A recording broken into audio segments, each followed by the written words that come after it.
Hello everyone, welcome back to my YouTube channel English by Pooja Singh. So today we'll be talking about the most exciting period of English literature, that is Jacobean Age. Okay, this spans from 1603 to 1625, and in this period, a lot of masterpieces have been written. All the poetry, the drama, and the prose that still resonates us with today. So, today we'll be discussing the important works which you should be reading, at least the summaries of them, so that it will, help us in acing the UGC NET examination. So let's don't wait and let's dive in to the works of literary age of Jacobean. So we'll first start with Ben Jonson, right? He was a playwright and he was a poet. So I'll just tell you that he was a bricklayer person, right? The machine we jo ghar banata hai, right? So his financial condition was not good, but he did not give up, right? He did a lot of things. He became a soldier also. He was a bricklayer also. Then he acted also.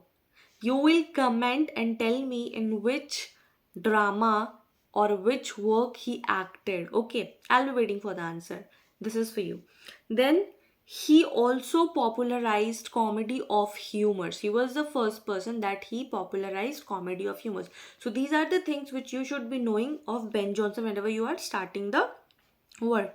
His sharp wit, his satire, he's a saint of Jacobean era. So first we'll start with the work and then we'll know what are the things which we should be knowing.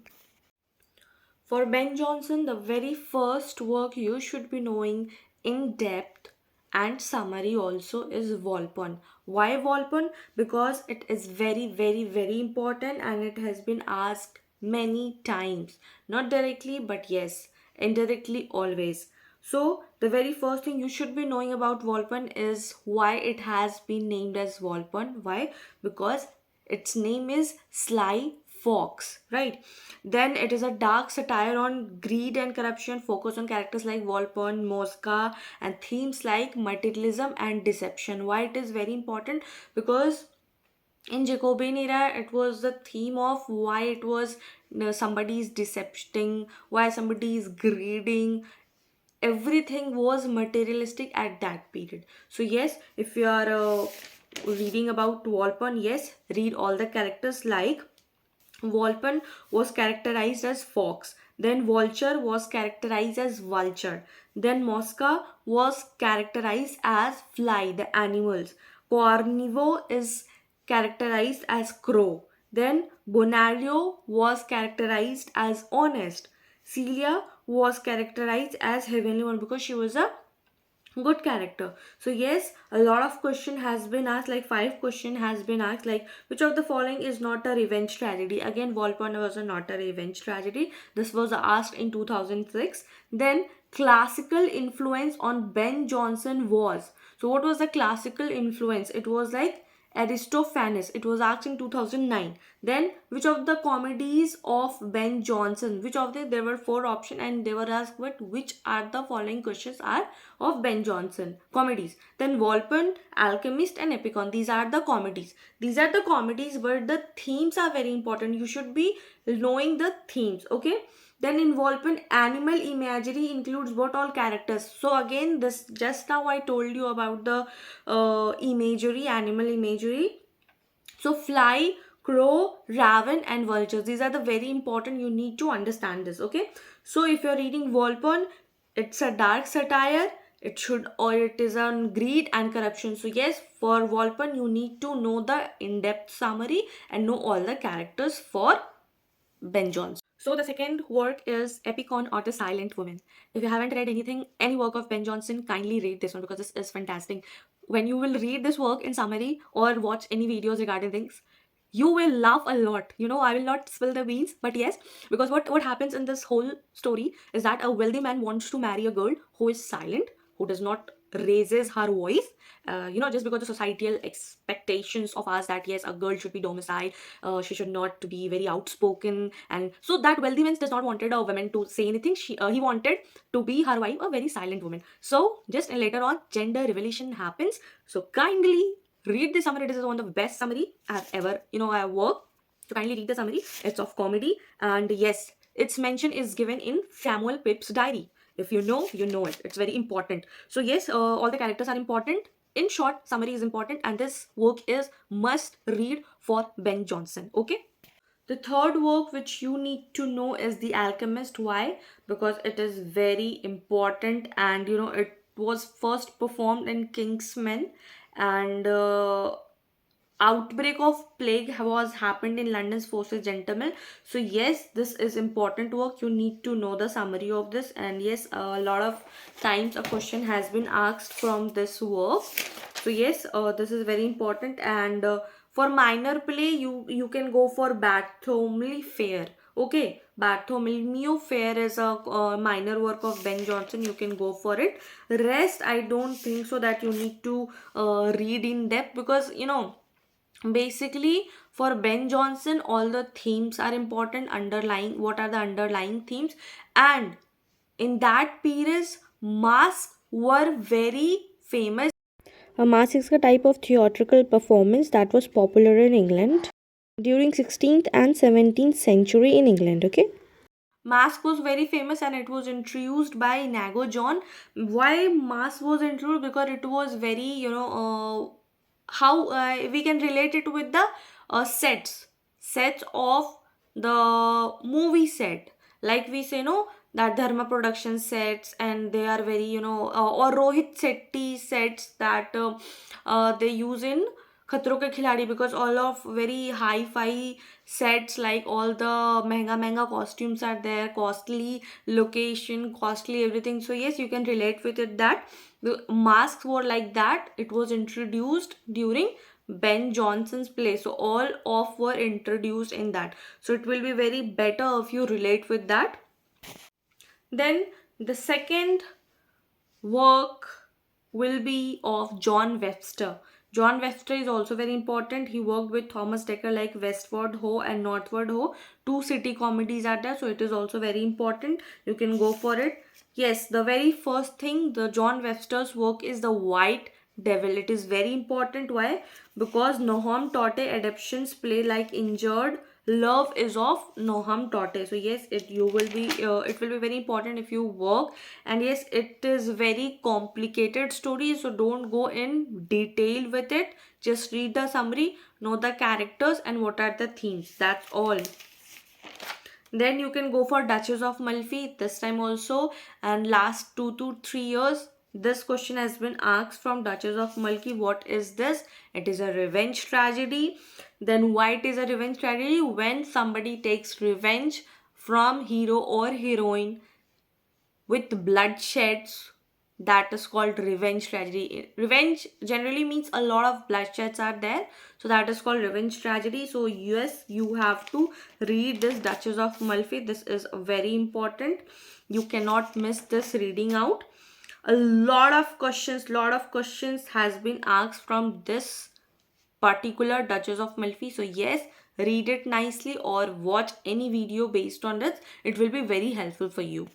Then we'll be talking about John Donne. Okay, he was the king of metaphysical poetries, right? He only introduced metaphysical poetry, and metaphysical poetry is that you are questioning on everything, on the existence of God, on the existence of life. So, if we'll talk about the metaphysical poets and the metaphysical themes, they are full of conceits, full of wits, full of paradoxes, full of puns. If you don't know these terms, Google it or comment down in the section that you need a separate video on that. In that, I'll be defining all the terms, particularly with all the examples, right? So, for metaphysical poets, what John Donne came on, that he wrote on the religious themes, he wrote on love, and he wrote everything that he need to question. He just said and in metaphysical themes also, live life to the fullest. That is carpe diem, and this is the basic human reality. Yes, we don't live life in the present. We just either we keep hopping on past or get anxious when we think of the future. We just don't think of present and we just keep ruining it, so that's why in metaphysical poets they just focus on the present, live life to the fullest. That is carpe diem. That means you just need to focus on present.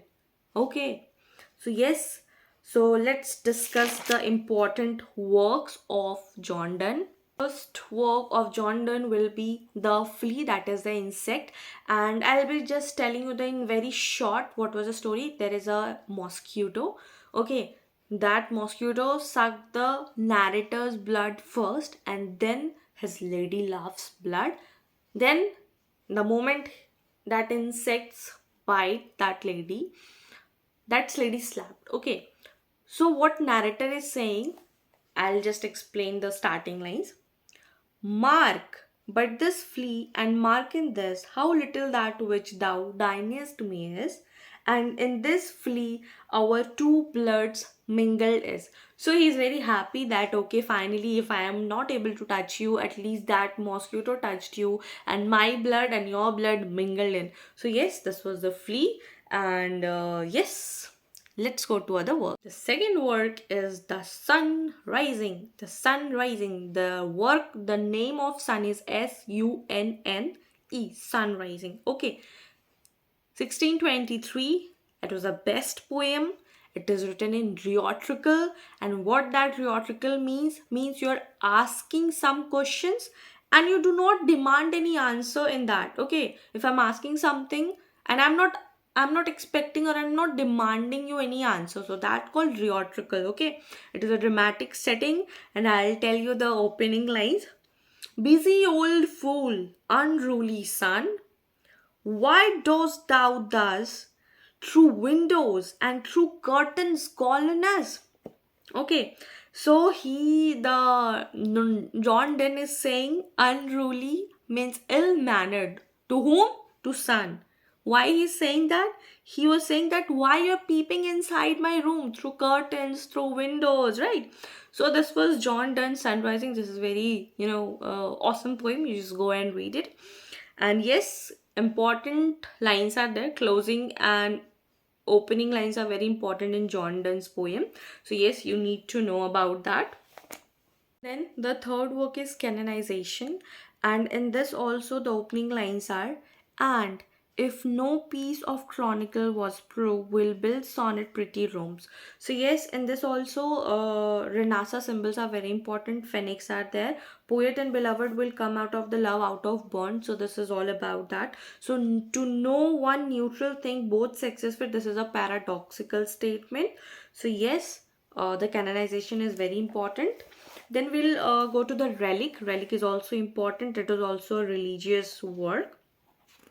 Then if you'll ask about opening lines, when my grave is broken up again, some second guest to entertain. Yes, this is very important. You should be knowing. So for John Donne, just go through his poems once, so that when it comes in examination you will be having back in mind, yes, I have read somewhere, and yes, you will, you yourself, if you are reading it, no, you yourself will understand at that time. Okay, then will be, yes, Holy Sonnets, Death Be Not Proud. In 2025 it came. So yes, 19 sonnets are there, and death is personified in this, and it gives freedom from this worldly sorrow, and we move to the eternal. And be it any religion, it has been said that death is something that is very eternal, right? So in this whole poem it has been talked about death. So it is written, death be not proud, though some have called them the mighty and dreadful, for thou art not so.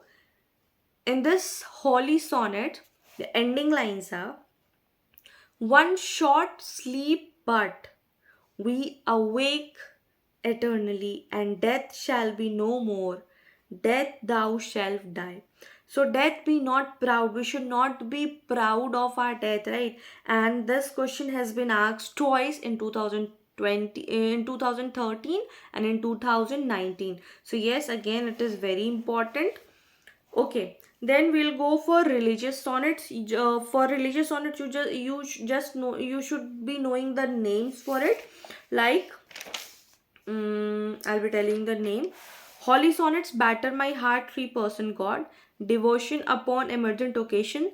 A nocturnal upon Saint Lucy days being the shortest day. So these three poems are of religious sonnets. You just need to know the names because it might come and match the following. Okay. Rest, which I told you, 5, the flea, the sun rising, the canonization, the relic, holy sonnets, death not be proud, is of that you need to know the underlying themes, the narrator's views, what it's all about, all the terms, why it is celebrated, that metaphysical thing, that carpe diem thing. So yes, this is all about John Donne. And if you want to dictate or tell me or make the meaning of all the poems, the very starting lines or the ending lines, just let me know in the comment section. I'll be telling you. So if we'll talk about the next, it will be George Herbert. And for George Herbert, I'll just be telling you, learn the names of the poems. First, Temple. Second, Windows.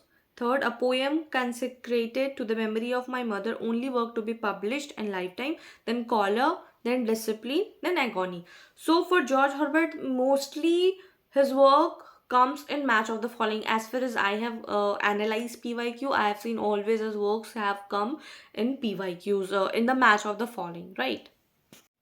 So next we'll be talking about Andrew Marvell, and his famous poem is To His Coy Mistress. So the starting lines is, had we but world enough and time, this coyness lady were no crime. So yes, this is very famous work of Andrew Marvell, and this work has always been asked by UGC NET.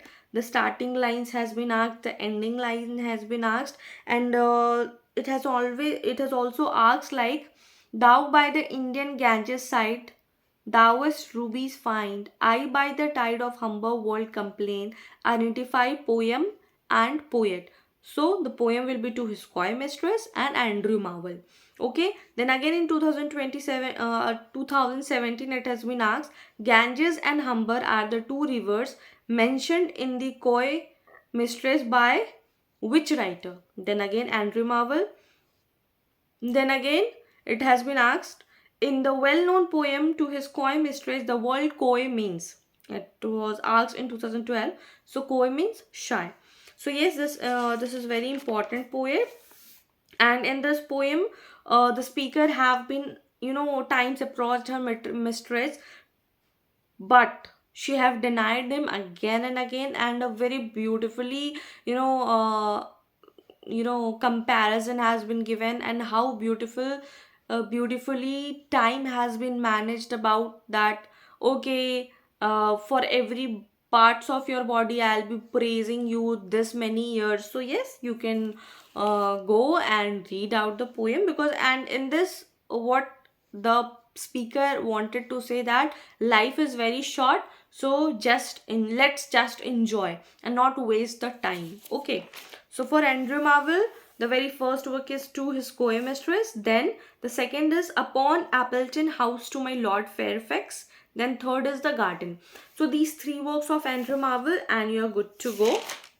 So for the next poet, we'll be talking about Abraham Cowley. And for this, you must be knowing that he is famously known for his Pindaric odes to English words. So yes, if you're not knowing this, kindly write this down. And yes, he was known for his Pindaric ode to English words. So I'll be telling you the names of his work.